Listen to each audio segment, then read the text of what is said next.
Happy Tuesday, everybody. And this is your host, Elaine Bartlett. And you and I are about to step into the purple portal. And there is just so much happening. I don't know if you all can feel it, but I surely can. So I'm going to share today some of what I'm feeling through messages, through insights, through some stories. And you are more than welcome and, of course, invited to call in as needed. And that number is 321-806-3159, 321-806-3159. Or, if that's not your comfort level, you can reach me at purpleportal777 at gmail.com. purpleportal777 at gmail.com. You're going to get a faster response to questions via email versus text. I'm just not that great a texter. Oh, I find it very annoying to be texting a lot. So if you're really looking for me, the better way is to either connect with this email or any other email for me that you have that is current. Because as many of you know, since I've moved around a great deal over the last several years, who knows what's appropriate. But you do have healthy, happy ways to reach me. So it's up to you to take advantage of that. Okay, one of the first things is, I do have a message. Listen up.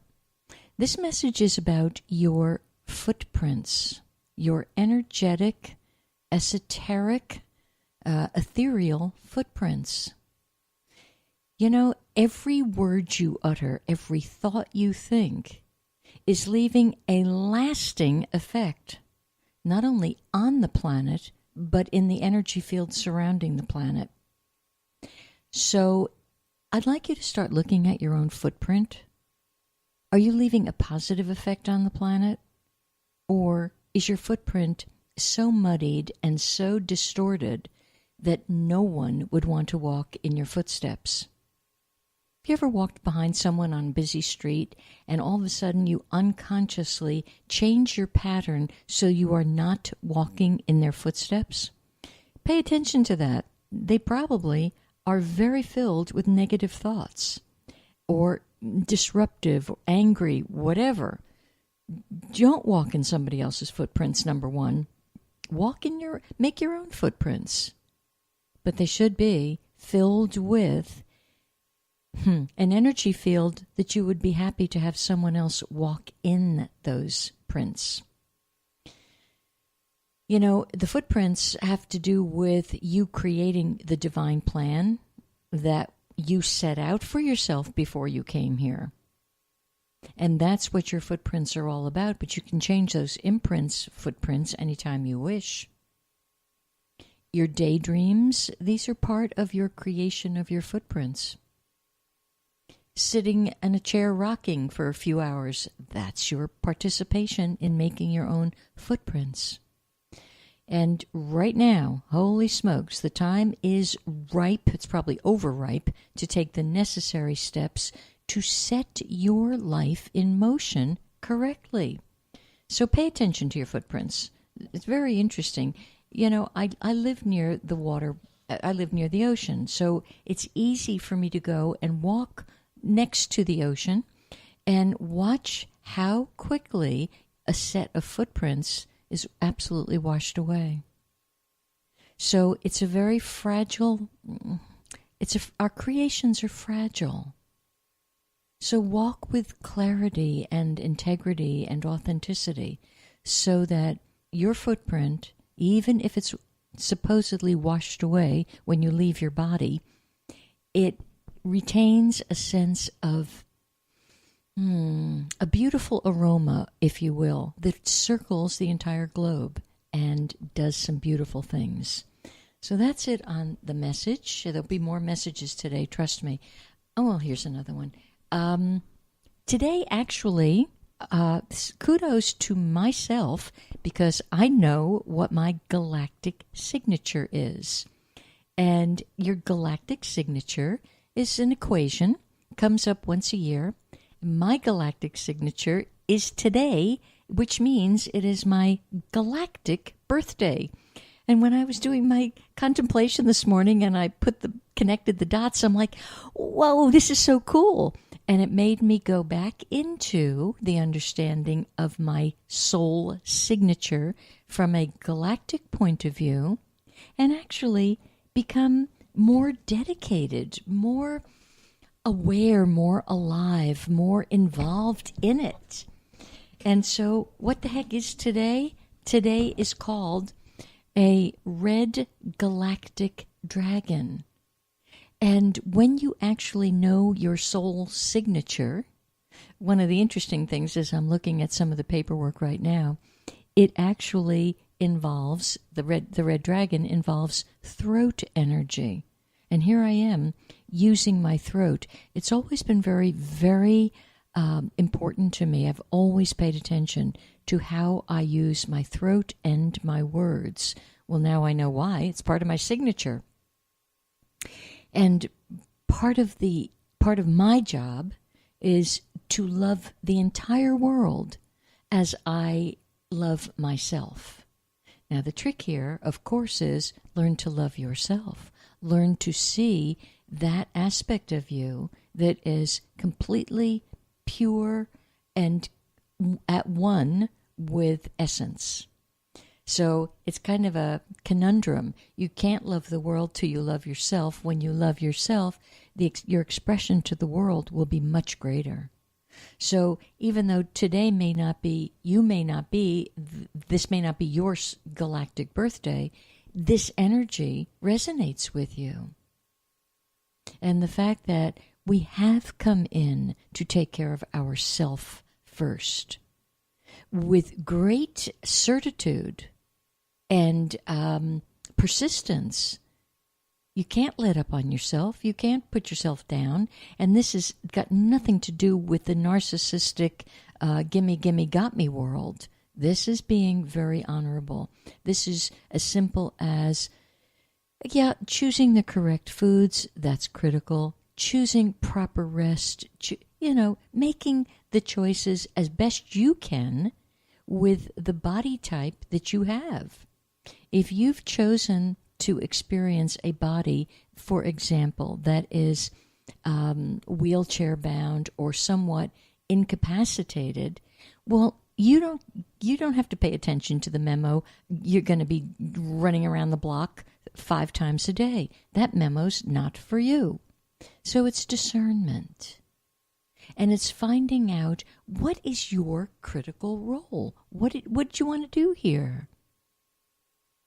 And the red dragon, here's a beautiful statement. The red dragon assures us that the universe is always conspiring on my behalf and on your behalf.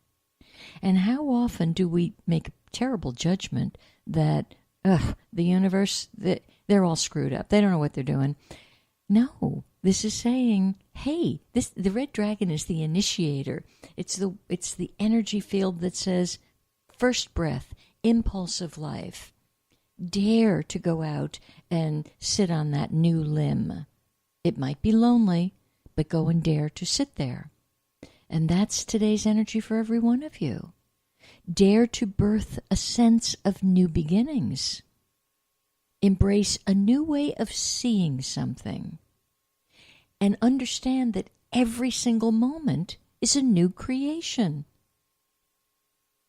And here's a wonderful quote from one of the Maharishis. When thinking stops, being takes over. And man, is that ever true. And the galactic part of today is, find the best way to lead your ideal life. What is that about? With authenticity and integrity. I had to get a new set of tires yesterday for my car. I'm not exactly a mechanic, to say the least. I'm still uncomfortable and unfamiliar with places to go in this new territory that I'm exploring. And so I found the place for the tires and then asked the next question, has there been an alignment? No, we don't do that, but you should take it for that shortly. Okay. And I look at the guy and I said, I'm new. I need a place with integrity and they're honorable. Now, there was another, his own manager was standing right next to him. There was this exchange of looks back and forth that was so telling because they both understood that I was asking for something very unusual. Nobody seems to ask for this anymore. And you know what?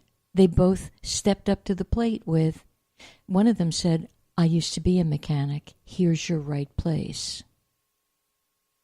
So it's very interesting. It's kind of like this subtle undercurrent, this groundswell of not all of us, many of us wanting to get back to point me to honorable, point me to ethical, point me to integrity filled. And why would they rise to that occasion? Because I'm doing my very best to be a vibrational match to it. And the reason many people aren't even asking such a question, they've put their own integrity down. Living authentically or with clarity doesn't seem to be all that important. So you're only going to get what you're a match for. That's why you do you first. You take yourself in hand. You get back to your core. Nobody can coach you to do this. You got to do it yourself. And there's a couple of little examples I'll share with you. You know, some of you who heard me last week, you know I spoke about the gene keys. And I mentioned that I have a couple of copies for sale. Sent one out to the wilderness somewhere. And I hope you're enjoying that because I think you're listening. But it's a magical, marvelous tool. But I had a conversation with a gal that listened very intently last week, and she still hadn't received her copy of the book yet. But she had another tool. She had a deck of gene key cards, which you have to just absolutely marvel at how the universe would manage to get a set of, I didn't even know there was such a thing, of gene key cards into her hands probably a couple of years ago, of which she really didn't understand, didn't know what to do, or how to use them.